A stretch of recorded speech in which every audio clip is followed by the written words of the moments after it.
الحمد لله رب العالمين والصلاة والسلام على سيد الأنبياء والمرسلين أما بعد فأعوذ بالله من الشيطان الرجيم بسم الله الرحمن الرحيم الصلاة والسلام عليك يا رسول الله وعلى آلك وأصحابك يا حبيب الله الصلاة والسلام عليك يا نبي الله وعلى آلك وأصحابك يا نور الله نويت سنة الاعتكاف۔ جب بھی مسجد میں آئیں اعتکاف کی نیت فرما لیا کریں کہ اس سے دیگر عبادات کے ساتھ نفلی اعتکاف کا ثواب بھی حاصل ہوتا رہتا ہے، اور اگر کہیں پر مساجد کے اندر لنگر ہی کا سلسلہ محافل کے دوران ہوتا ہے تو اس میں بھی پھر یہ ہمیں سہولت حاصل ہو جاتی ہے کہ چونکہ ہم پہلے ہی سے معتکف ہیں، عبادت کے اندر مصروف ہیں، اور معتکف چونکہ مسجد کے اندر موجود رہتا ہے تو اسے کھانے پینے کی اجازت تو ہوتی ہے، تو ضمناً یہ امور بھی جائز ہو جائیں گے۔ لیکن بعض اوقات دیکھا جاتا ہے کہ جب کھانا سامنے آ جائے تو پھر نیت کرتے ہیں جی اعتکاف کی نیت کر لیں، یہ درست وقت نہیں ہے۔ علماء کرام نے جو رہنمائی فرمائی اس کے مطابق یہ درست انداز ہے کہ آپ اعتکاف کی نیت کریں، پھر اللہ تبارک و تعالیٰ کی عبادت میں مصروف رہیں، تھوڑی عبادت ہو زیادہ ہو جو بھی ہے، لیکن اس کے بعد پھر اگر مسجد کے اندر کہیں پر لنگر کا اہتمام ہے تو پھر وہ ترکیب بنائیں۔ تو یہ اپنی عادت بنا لیں کہ جب بھی مساجد کے اندر حاضری ہو تو داخل ہونے کے ساتھ ہی اعتکاف کی نیت بھی فرما لیا کریں۔ اعتکاف کی نیت اگر عربی میں یاد نہیں ہے تو اپنی زبان میں کہہ لیں کہ میں اعتکاف کی نیت کرتا ہوں۔ اللہ تبارک و تعالیٰ فکر و عمل کی توفیق عطا فرمائے۔ حضور نبی کریم رؤوف رحیم صلی اللہ تعالی علیہ وآلہ وسلم کا ایک انتہائی پیارا فرمان درود پاک کی فضیلت کے حوالے سے گوشت گزار کرنا چاہتا ہوں۔ عاشقان رسول دن بھر اپنی سرگرمی میں مصروف رہتے ہیں، تو اگر صرف چند منٹ نکال کر اس روایت پر عمل کر لیں، میکسیمم 2 یا 3 منٹ لگیں گے، صرف توجہ کی ضرورت ہے، تو بشارت کیا ملے گی؟ بشارت یہ ہے، پیارے آقا علیہ السلام کا فرمان اقدس کہ جو دن بھر میں مجھ پر 50 مرتبہ درود پاک پڑھے میں بروز قیامت اس سے مصافحہ فرماؤں گا۔ کس قدر خوش نصیب ہیں وہ جن سے اپنے پیارے آقا علیہ السلام کو شرف مصافحہ نصیب، جن کو اپنے پیارے آقا علیہ السلام سے شرف مصافحہ نصیب ہو۔ تو اللہ تبارک و تعالی ہمیں ہمارے پیارے آقا علیہ السلام کے ساتھ یہ شرف عطا فرمائے کہ ہمیں اپنے آقا علیہ السلام کے مبارک ہاتھ کو تھامنے کی سعادت نصیب ہو، اس ہاتھ کے ساتھ ہمارا ہاتھ مسک ہو جائے۔ اللہ تبارک و تعالی فکر آخرت عطا فرمائے۔ نیت فرما لیں کہ روزانہ زیادہ نہیں تو اس نیت کے ساتھ ہم 50 مرتبہ درود پاک پیارے آقا علیہ السلام پر پڑھا کریں گے۔ صلو علی الحبیب صلی اللہ تعالی علی محمد صلی اللہ تعالی علیہ وآلہ وسلم۔ محترم سامعین، اللہ تبارک و تعالی کا کروڑہ احسان کہ اس نے ہمیں نبی کریم رؤوف رحیم صلی اللہ تعالی علیہ وآلہ وسلم کا ادب اور احترام کرنے والے گھرانوں کے اندر پیدا فرمایا، اور اللہ تبارک و تعالی ہمیں اسی پر استقامت عطا فرمائے۔ تو یہ ہمیں دعا مانگتے رہنا چاہیے کہ ہم مرتے دم تک پیارے آقا علیہ السلام کا ادب اور احترام کرنے والے ہی رہیں۔ اس سلسلے میں الحمدللہ ہم اپنے محبتوں کا اظہار کرتے ہوئے پیارے آقا علیہ السلام کے میلاد کے تذکرے کے لیے مختلف انداز اختیار کرتے ہیں، جلوس میلاد بھی نکالتے ہیں، محافل میلاد کا انعقاد بھی کرتے ہیں، ہماری زبانوں پر پیارے آقا علیہ الصلوۃ والسلام کی نعت بھی ہوتی ہے، لیکن جب معاشرے کے اندر کسی ایسی فضا کے اندر ہمیں بیٹھنا مل جائے یا سوشل میڈیا پر ہمارے پاس کوئی اس طرح کا پیغام آ جائے کہ جس میں اپنے آقا علیہ الصلوۃ والسلام کی عظمتوں کے حوالے سے ڈاؤٹ پیدا کیا جا رہا ہو، تو ہمارے پاس اس پر خاموشی کے سوا چارہ نہیں ہوتا، ہم تردد کا شکار ہوتے ہیں، اور ان عنوانات کو اختیار کرتے ہوئے بھی تردد ہوتا ہے کہ ہم کیا کریں، پتہ نہیں کیا بات ہے، بہتر ہے کہ خاموشی اختیار کر لیں۔ ہمیں یہ انداز نہیں اختیار کرنا، بلکہ ان میلاد کی محافل کے مقاصد میں سے ایک مقصد یہ بھی ہے پیارے آقا علیہ الصلوۃ والسلام کی نہ صرف تعلیمات کو عام کیا جائے، بلکہ آپ علیہ الصلوۃ والسلام کو اللہ تبارک و تعالیٰ نے جو عظیم الشان شانیں اور خوبیاں عطا فرمائی ہیں، ہمیں ان کے بارے میں بھی پتہ ہونا چاہیے، اور جب ہم سے اگر کوئی بات کرے تو کم از کم ہم اپنے آقا علیہ الصلوۃ والسلام کی اس عظیم الشان شان کو بیان کرتے ہوئے شرمائے نہیں۔ ہم یہ نہ کہیں کہ یہ اختلافی معاملہ ہے یا یہ اس کے اندر فلاں نے یوں کہا ہے، تو یہ انداز ہمارا نہیں ہونا چاہیے، شرم اور جھجک والا انداز نہیں ہونا چاہیے، بلکہ ببانگ دہل ہمیں اپنے آقا علیہ الصلوۃ والسلام کی عظمتوں کو بیان کرنا چاہیے۔ جس طرح کہ ابھی یہیں پر سامعین نے نعرے بھی لگائے ہیں، صحیح قسمت ان نعروں کے مطابق ہمارا عمل بھی بن جائے کہ ہم اپنے آقا علیہ الصلوۃ والسلام کی عظمتوں کو بیان کرتے ہوئے کسی قسم کا کمپرومائز نہ کریں۔ جان جاتی ہے تو جائے، لیکن اپنے آقا علیہ الصلوۃ والسلام کی عظمتوں پر ہمارا کوئی کمپرومائز نہیں۔ تو جب یہ ہم نعرے لگائیں تو پھر ہمیں چاہیے کہ ہم اپنے آقا علیہ الصلوۃ والسلام کی عظمتوں کو سیکھیں، اپنے آقا علیہ الصلوۃ والسلام کی عظمتوں کو جانیں، اور اگر کبھی ایسا ماحول بن جائے تو کم از کم ہم کہنے والے ہوں کہ ہاں میرے آقا علیہ الصلوۃ والسلام کی یہ شان بھی ہے، ہمارے علماء نے ہمیں یہ بتائی ہے۔ وہ عظیم الشان شان جو میرے آقا علیہ الصلوۃ والسلام کو بیان عطا کی گئی، میں کس شان کو بیان کروں؟ اللہ تبارک و تعالیٰ نے میرے آقا علیہ الصلوۃ والسلام کو اس قدر شانیں عطا فرمائی ہیں کہ اعلیٰ حضرت عظیم البرکت رحمت اللہ تعالی علیہ نے یوں بیان فرما دیا کہ تیرے تو وصف عیب تناہی سے ہیں بری، کہ نبی کریم علیہ الصلوۃ والسلام کے جتنی بھی خوبیاں ہیں ان کو بیان کرتے چلے جائیں، بیان کرتے چلے جائیں، یہ خوبیاں ختم ہونے کا نام ہی نہیں لیتے، کہ نبی کریم علیہ الصلوۃ والسلام کی اگر ہم خوبیاں گنتی کرنا شروع کر دیں اور گنتی کرتے کرتے کرتے کرتے اگر ہم یہ کہیں کہ یہاں پر یہ خوبیاں اینڈ ہو گئی ہیں، تو یہ بھی ایک نقص ہے، اور اللہ تبارک و تعالیٰ نے ہمارے کریم آقا علیہ الصلوۃ والسلام کو اس نقص سے بھی پاک پیدا فرمایا ہے۔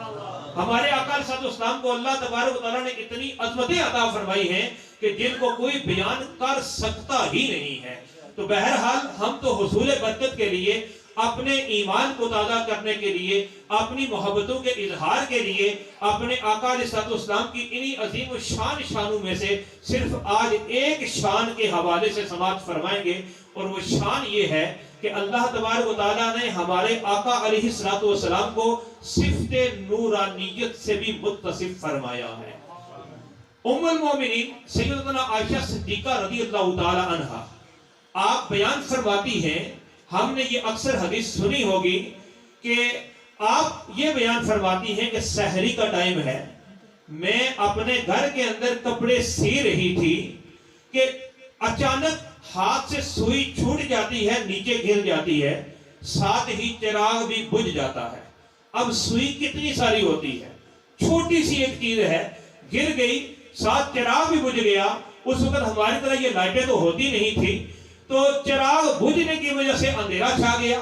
اب اس اندھیرے کے اندر وہ سوئی ملنا تو مسئلہ بن گیا تھا کہ آپ فرماتی ہیں کہ اتنے میں میرے آقا صلی اللہ تعالی علیہ وآلہ وسلم وہاں جلوہ گر ہوئے، اور آپ کے چہرہ اقدس سے اس قدر نور کا ظہور ہو رہا تھا کہ آپ کے اس مبارک نور کی روشنی میں نے گم ہوئی سوئی کو ڈھونڈ لی۔ یہ ہمارے کریم آقا علیہ الصلوۃ والسلام کی وہ عظیم الشان شان ہے کہ اللہ تبارک و تعالیٰ نے ہمارے آقا علیہ الصلوۃ والسلام کو اس عظیم الشان صفت سے متصف فرمایا، اور یہ صرف احادیث مبارکہ ہی کے اندر نہیں بلکہ قرآن پاک کے اندر بھی اللہ تبارک و تعالیٰ نے اسی چیز کو بیان فرمایا ہے۔ اللہ تبارک و تعالیٰ نے سورہ مائدہ آیت نمبر 15 کے اندر ارشاد فرمایا قد جاءکم من اللہ نور و کتاب مبین۔ اب یہ ہمیں یاد رہنا چاہیے، کوئی مشکل بات نہیں ہے۔ سورہ مائدہ آیت نمبر 15، یہ حوالہ اگر ہمیں یاد رہے تو باقی بات ہمیں قرآن پاک کے اگر ہمیں الفاظ یاد نہیں ہے، کم از کم ریفرنس تو یاد ہے، حوالہ تو یاد ہے، کہ اگر کبھی اس طرح کے مسائل بنے تو ہم بتائیں کہ ہاں ہمارے آقا علیہ السلام نور والے آقا ہیں، اور وہ ان کے نور کا ذکر اللہ تبارک و تعالیٰ نے قرآن پاک کی سورہ مائدہ آیت نمبر 15 کے اندر ذکر فرمایا ہے۔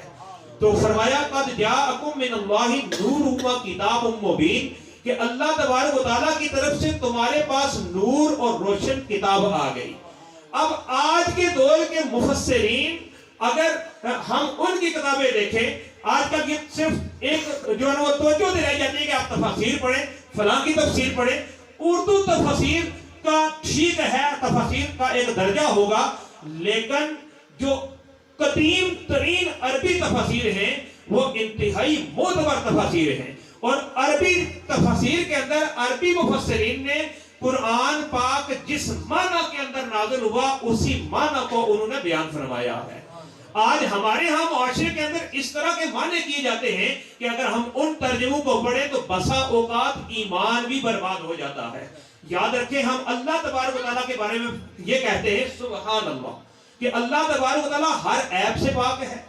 اور پھر قرآن پاک کے ترجمے ہمیں اس طرح کے ملتے ہیں کہ کسی بھی عیب کو، کسی بھی ناپسندہ چیز کو اگر ہم اللہ تبارک و تعالیٰ کی طرف نسبت کریں گے تو ہم نے اس لفظ جو سبحان پر ہمارا ایمان تھا، یہ ہمارا ایمان ختم ہو گیا۔ تو یہ ذرا غور کریں، قرآن پاک کے اندر اللہ تبارک و تعالیٰ کا فرمان ہے وَمَكَرُوا اللَّهُ وَاللَّهُ خَيْرُ الْمَاكِرِينَ۔ اب اس جگہ پر ترجمہ کرتے ہوئے جو اردو کے مترجمین ہیں، جن کے ترجمے آج مساجد کے اندر جو ہے باقاعدہ ایک پروگرام کے تحت رکھے جا رہے ہوتے ہیں، اور یقیناً اگر ہم نے لاپرواہی کی تو ہو سکتا ہے کہ ہماری مساجد کے اندر بھی اسی طرح کے تراجم پڑے ہوں کہ جن کے اندر یہاں تک لکھا ہوا ہے کہ جس میں اللہ تبارک تعالیٰ کو یا تو مکر کرنے والا یا پھر اللہ تبارک تعالیٰ کو چال چلنے والا فرمایا جو ہے وہ ترجمہ کیا گیا ہے۔ حالانکہ مکر کرنا عیب ہے، چال چلنا عیب ہے، تو اب قرآن پاک تو عربی میں نازل ہوا، اس عربی لفظ کا معنی بھی تو عربی انداز ہی کے اندر ہونا چاہیے تھا، نہ کہ ہمارے انداز کے اندر۔ یاد رکھیں، اگر ہم نے اس کو اپنے انداز کے اندر استعمال کر لیا تو ہمارے علاقے کا جو عرف ہے اس کے مطابق اس کا جو معنی بنے گا، وہ معنی تو پھر وہ اللہ تبارک تعالیٰ کی شان کے مطابق نہیں ہے۔ مثال کے طور پر ہم ایک لفظ بولتے ہیں سائیں، ہمارے ہاں کسی کو سائیں کس کو بولتے ہیں کہ جس کا دماغ کام نہیں کرتا، اس کو ہم کہتے ہیں سائیں۔ سندھ کے اندر چلے جائیں تو وہاں پر سائیں کسے بولتے ہیں؟ جو قبیلے کا سردار ہوتا ہے اسے سائیں بولتے ہیں۔ تو عرف کے اعتبار سے بھی اگر ایک لفظ کا معنی کسی کی شان کے مطابق نہ ہو تو وہاں پر بولا جائے تو وہ بے ادبی شمار ہوگی۔ یہاں پر کسی بڑے سائیں کو اگر ہم کہیں کہ سائیں تو وہ بے ادبی شمار کرے گا، اور سندھ کے اندر چلے جائیں تو وہاں پر اگر یہی لفظ بولے گا تو وہ ادب شمار کرے گا۔ تو ہمیں ان علاقوں کی قید سے آزاد ہو کر اللہ تبارک تعالیٰ کے لیے وہ معنی کرنا ہے جو ہر جگہ پر اللہ تبارک تعالیٰ کی شان کے مطابق ہو، اور وہ ترجمہ کیا ہے اردو زبان کے اندر اعلیٰ حضرت علی برکت رحمۃ اللہ تعالی علیہ نے۔ اور آپ نے یہ بیان فرمایا کہ اللہ تبارک تعالیٰ خفیہ تدبیر کرنے والا ہے، سب سے بہتر خفیہ تدبیر کرنے والا ہے۔ یہ الفاظ استعمال کیے اور بات سمجھائی کہ اللہ تبارک تعالیٰ کی شان کیوں ہے۔ تو ہمیں اس بات کو سمجھنا ہے کہ ہم نے ایسے تراجم کو پڑھنا ہے کہ جن کے اندر اللہ تبارک و تعالیٰ کی شان عظیم تر ہے، اور اس شان کے اندر ہمارے ہاں کوئی جو ہے وہ ہم غلط چیز پڑھ کر غلط راستے کی طرف نہ جائیں۔ اسی طرح نبی کریم رؤوف الرحیم صلی اللہ تعالیٰ علیہ وآلہ وسلم سے متعلق یہ بات جو بتا رہا تھا، اصل میں اس ترجمے کی طرف لا رہا ہوں کہ اردو تراجم پر بھروسہ جو ہے وہ ہر طرح کے تراجم ہمیں مل جاتے ہیں، لیکن اصل چیز عربی ہے، اور عربی مفسرین نے جس چیز کو بیان کیا ہے قدیم زمانے کے اندر عربی مفسرین نے آج سے تقریباً 1100 سال پہلے 1100 سال پہلے تقریباً نبی کریم علیہ السلام کے زمانے سے 300 سال کے بعد یا 300 سال کے قریب یہ تفسیر لکھی گئی کہ جس کا معنی میں ابھی آپ کو بتانے لگا ہوں کہ تفسیر امام محمد بن جریر طبری رحمۃ اللہ تعالی علیہ نے تفسیر طبری کے اندر کہ جن کا سن وفات 310 ہجری ہے، تو اس سے ذرا غور کریں کہ کس قدر قدیم یہ بزرگ ہیں، اور ان بزرگوں نے عربی زبان کے اندر قرآن پاک کی تفسیر کرتے ہوئے عربی کا معنی یوں بیان کیا، یعنی بن نوری محمدن صلی اللہ علیہ وآلہ وسلم۔ تو بات یہ بتانی تھی کہ اب امام طبری رحمۃ اللہ تعالی علیہ نے اس آیت مقدسہ میں لفظ نور کے حوالے سے بیان کیا کہ اللہ تبارک و تعالیٰ نے جو یہ ارشاد فرمایا کہ تمہارے پاس آ گیا نور اور روشن کتاب اللہ تبارک و تعالیٰ کی طرف سے، تو اس نور سے مراد ہمارے آقا علیہ السلام کی ذات اقدس ہے۔ اور یہ کس نے بیان کیا؟ یہ قدیم ترین تفاسیر جو عربی کی ہیں ان کے اندر یہ صرف ایک امام طبری رحمۃ اللہ تعالی علیہ نے بیان نہیں کیا، بلکہ بڑے بڑے جلیل القدر محدثین کرام جو شروع زمانے سے چلے آ رہے ہیں، ان تمام نے یا ان میں سے ایک بہت بڑی تعداد نے اسی لفظ کا معنی یہی بیان کیا ہے کہ بن نور سے مراد ہمارے آقا علیہ السلام کی ذات اقدس ہے۔ تو سورہ مائدہ کی آیت نمبر 15 کے اندر اللہ تبارک و تعالیٰ نے جو ارشاد فرمایا کہ تمہارے پاس آ گیا اللہ تبارک و تعالیٰ کی طرف سے نور، تو اس نور سے مراد کون سی ہستی ہے؟ وہ ہمارے آقا صلی اللہ تعالیٰ علیہ وآلہ وسلم ہے۔ اب یہ مفسرین ہی کی بات نہیں ہے، بلکہ آئیے اب میں آپ کی گوش گزار کرتا ہوں صحابہ کرام رضی اللہ تعالیٰ عنہم کے نظریات بھی۔ صحابی رسول جو پیارے آقا صلی اللہ علیہ وسلم کا دیدار کرتے ہیں، جو پیارے آقا صلی اللہ علیہ وسلم کی صحبت میں رہتے ہیں، وہ بیان کرتے ہیں۔ سیدنا کعب بن زبیر رضی اللہ تعالیٰ عنہ آپ بیان فرماتے ہیں کہ ان الرسول لنور یستضاء بہ، یعنی ہمارے کریم آقا صلی اللہ علیہ وسلم سے متعلق صرف اتنی بات نہیں کہی، جیسے میں آپ سے یہ بات کہتا ہوں مثال کے طور پر کہ میں یہ کام کر چکا ہوں، پھر میں یہ کہتا ہوں بے شک میں یہ کام کر چکا ہوں، پھر میں کہتا ہوں بے شک ضرور بھی ضرور میں یہ کام کر چکا ہوں۔ اب میرا پہلا کہنا وہ بھی ایک خبر تھی، میں نے آپ کو بتایا کہ میں نے کام کر دیا، لیکن دوسری مرتبہ میں نے اور تاکید لگائی، اپنی بات کو اور وزنی بنایا، تیسری مرتبہ میں نے اس سے بھی پڑھ کر وزنی بنایا اور مزید الفاظ ساتھ استعمال کر دیے کہ بھائی میرے کام کے اندر شک نہیں کرنا۔ اب ایسے ہی صحابی رسول نے صرف مطلقاً خبر نہیں دی، بلکہ عربی زبان کے قواعد کے مطابق دو تاکیدیں لگا کر یہ بیان کیا ہے کہ بے شک ضرور رسول صلی اللہ علیہ وآلہ وسلم ایسے نور ہیں کہ جن سے روشنی حاصل کی جاتی ہے۔ اور شفا شریف میں ہے کہ میرے کریم آقا صلی اللہ تعالی علیہ وآلہ وسلم جب مسکراتے تھے تو آپ کے مسکرانے کی وجہ سے در و دیوار روشن ہو جایا کرتے تھے۔ سیدنا ابن عباس رضی اللہ تعالیٰ عنہ آپ بیان فرماتے ہیں کہ میرے کریم آقا علیہ السلام جب گفتگو فرماتے تو آپ کے دانتوں کے اندر باریک باریک کھڑکیاں تھیں، تھوڑا تھوڑا گیپ تھا، تو اس گیپ سے روشنی کا ایک ایسے نور کا ظہور ہوتا تھا کہ آپ جب گفتگو فرماتے تو رویا کا نور یخرج من بین ثنایاہ، کہ آپ دیکھا یہ جاتا تھا کہ آپ کے مبارک دانتوں سے نور نکل رہا ہے۔ تو یہ ہمارے کریم آقا صلی اللہ تعالی علیہ وآلہ وسلم کی شان ہے کہ آپ نہ صرف خود نور ہیں بلکہ آپ جس پر کرم فرماتے ہیں اسے بھی نور والا بنا دیتے ہیں۔ ذہن قسمت وہ کس قدر خوش نصیب ہیں کہ جن پر پیارے آقا صلی اللہ علیہ وسلم کا دست مبارک پھرا اور اللہ تبارک و تعالیٰ نے انہیں بھی نور والا بنا دیا۔ صحابی رسول سیدنا اسید بن ابی اناس رضی اللہ تعالیٰ عنہ آپ بیان فرماتے ہیں کہ ایک مرتبہ میرے کریم آقا صلی اللہ تعالیٰ علیہ وآلہ وسلم نے اپنا دست اقدس میرے چہرے اور میرے سینے پر پھیرا۔ اس کا اثر یہ ہوا کہ پھر میں جب بھی کسی گھر کے اندر جاتا تھا، کسی تاریک گھر کے اندر داخل ہوتا تو وہ گھر روشن ہو جایا کرتا تھا۔ تو ذرا غور کریں میرے کریم آقا صلی اللہ تعالی علیہ وآلہ وسلم کیسی عظیم الشان ہستی ہے، تو پھر ہمیں ان بحثوں کے اندر نہیں الجھنا چاہیے کہ میرے کریم آقا علیہ السلام نور ہیں یا بشر ہیں. تو ہمیں یہ ایمان ہے ہمارا, ہمیں یہ یقین ہونا چاہیے کہ میرے کریم آقا علیہ السلام کو اللہ تبارک و تعالیٰ نے صفت نورانیت سے بھی متصف فرمایا اور صفت بشریت سے بھی متصف فرمایا ہے. یاد رکھیں یہ بات سمجھنے کی ہے کہ ہمیں یہ جاننا ہے کہ ہمارے کریم آقا علیہ السلام کو اللہ تبارک و تعالیٰ نے بشر یعنی انسان بنایا ہے, جن یا فرشتہ نہیں بنایا. انسان ہونا کوئی خامی نہیں ہے, انسان ہونا خوبی ہے. اور میرے کریم آقا علیہ السلام ہمارے جیسے انسان نہیں ہیں, بلکہ ہمارے کریم آقا علیہ السلام سید البشر اور افضل البشر ہیں, یعنی سب سے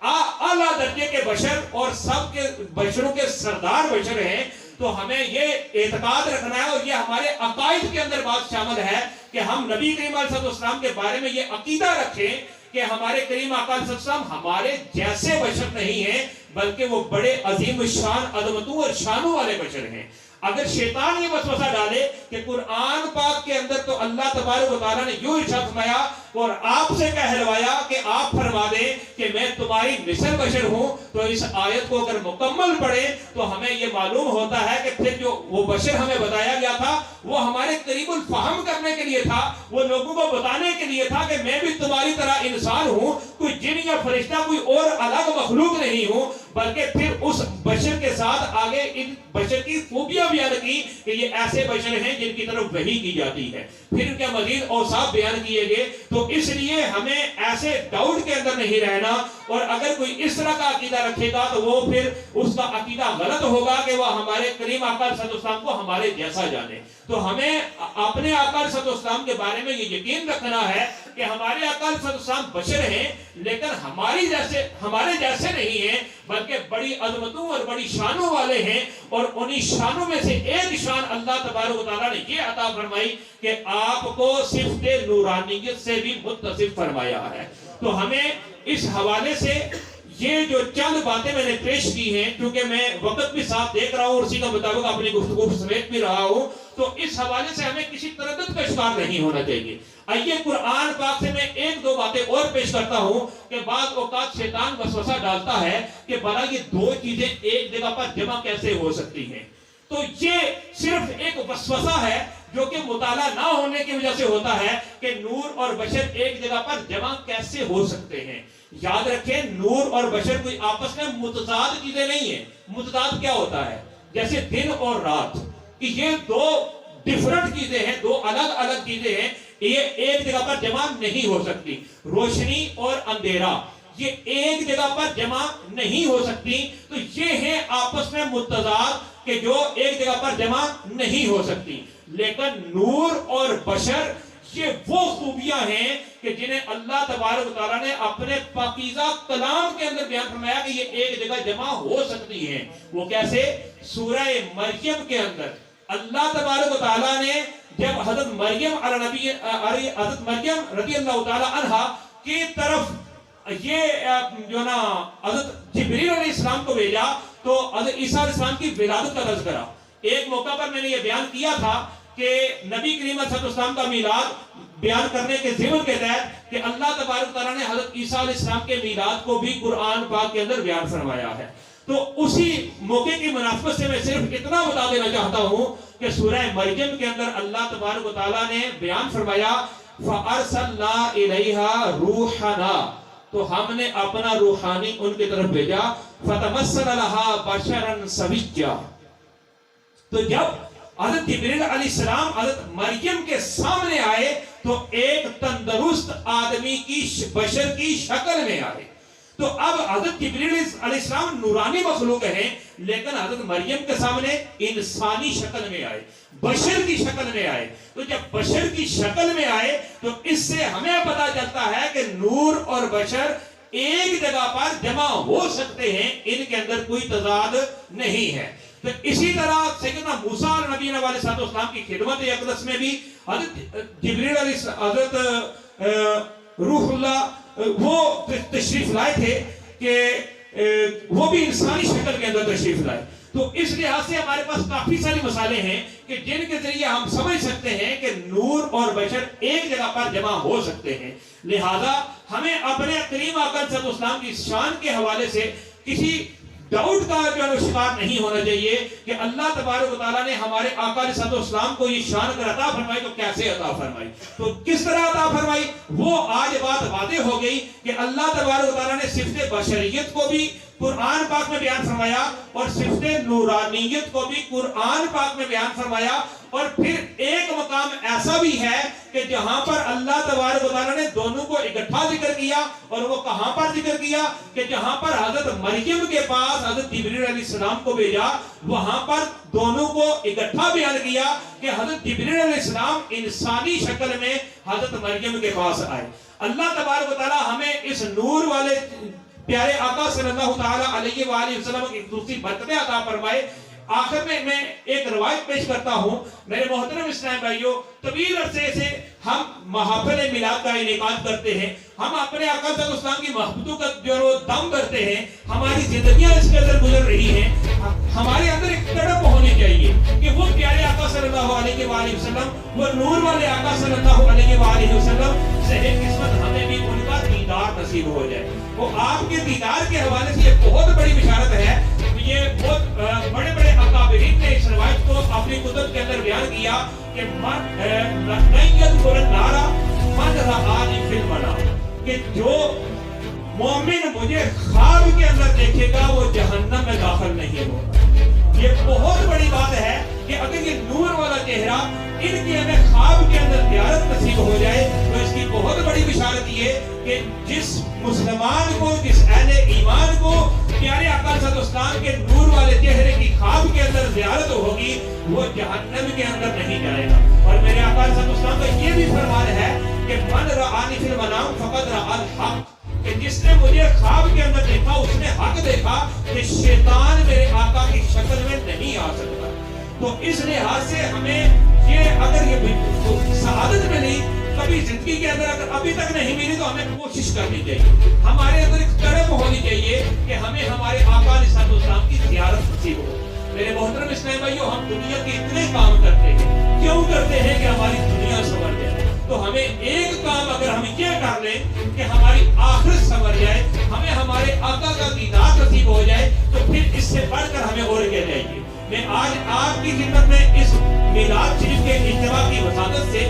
ایک وظیفہ آپ کو پیش کرنا چاہتا ہوں. القول البدی کے اندر یہ روایت موجود, سیدنا ابن عباس رضی اللہ تعالیٰ عنہ اس کے راوی, آپ بیان فرماتے ہیں کہ پیارے آقا صلی اللہ علیہ وسلم کا فرمان اقدس ہے کہ جس نے